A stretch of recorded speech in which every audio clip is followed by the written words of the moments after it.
In today's fast-paced world, having excellent communication skills is a must, especially in a global language like English. To become more fluent and speak English naturally, it's important to use common and everyday expressions.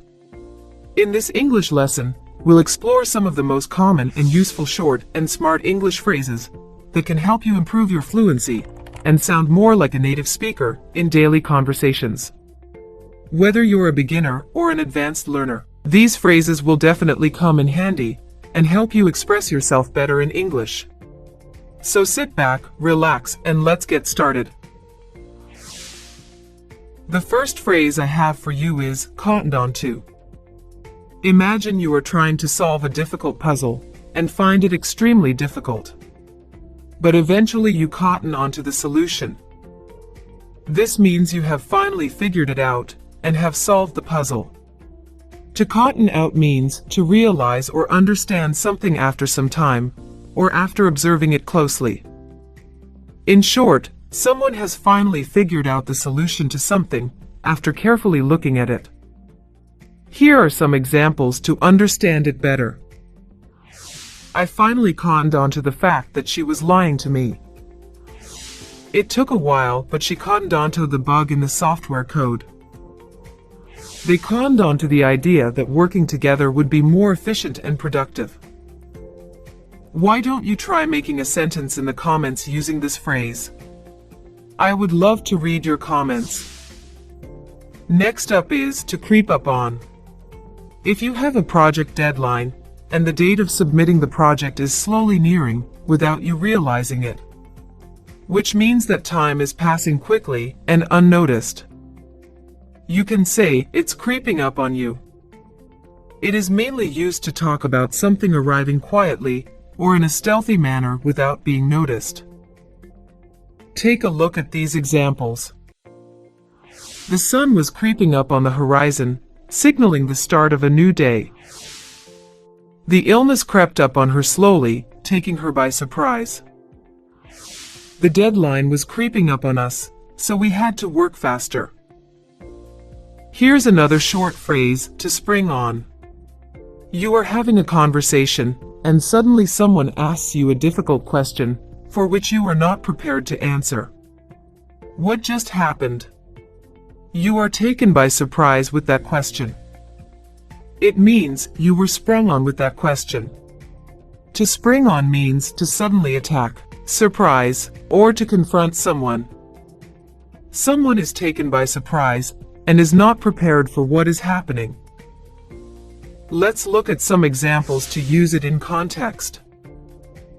She sprang the news on me that she was moving to a new city. He sprang the idea on us that we should start a business together. They sprang the fact that they were getting married to their friends and family. I hope you got it. To blurt out. What does it mean to blurt out? You are in a meeting and one of your colleagues says something out of nowhere, and that too in a loud and impulsive manner. He suddenly started talking without thinking, which was not appropriate. What did he do?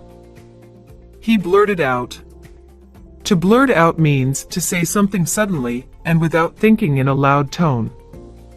It means someone has spoken without considering the consequences of their words. These example sentences will help you understand it better. He blurted out the truth about the affair before he could stop himself. She blurted out the answer before the teacher had finished asking the question. I almost blurted out my secret but managed to stop myself in time. He blurted out an apology before he even knew what he was apologizing for. To hush up someone. As we looked earlier, one of your colleagues blurted out and disturbed an ongoing meeting. What did your manager do then? He hushed him up. To hush someone up means to tell someone to be quiet or to stop talking. This phrase is often used in a situation where someone is speaking too loudly or inappropriately and needs to be quieted down.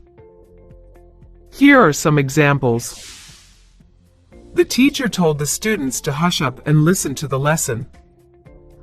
She tried to hush up the rumor before it spread any further.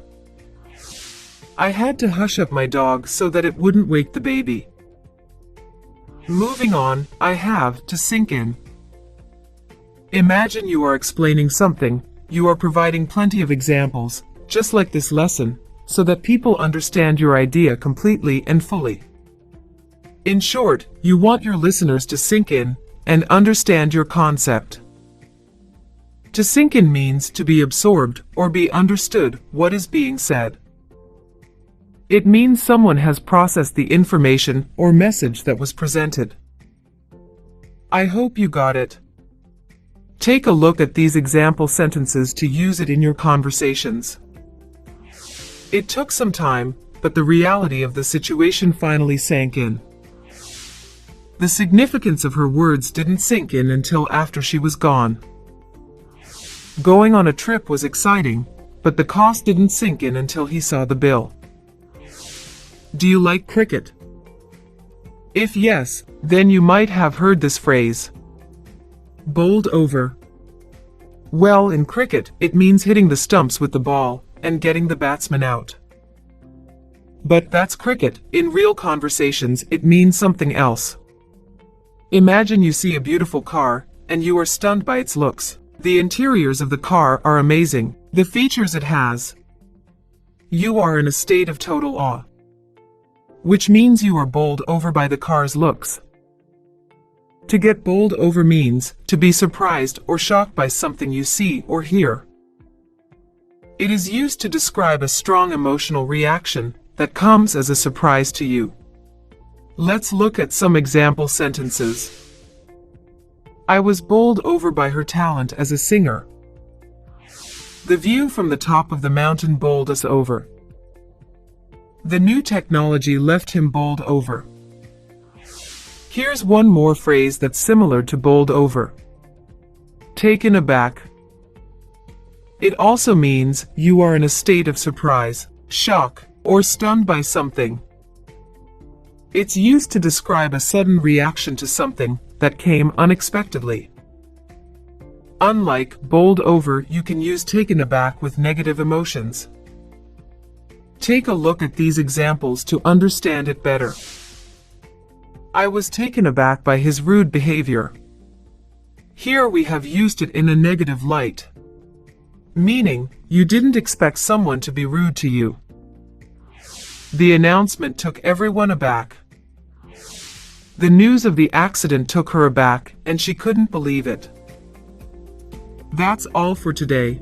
Learning short and smart English phrases for daily conversations is a great way to improve your fluency and natural speaking skills. Remember, the key to speaking English naturally is to keep practicing. Thank you for watching, and I hope you found this lesson helpful in your journey to becoming a more confident and fluent English speaker. See you in the next lesson.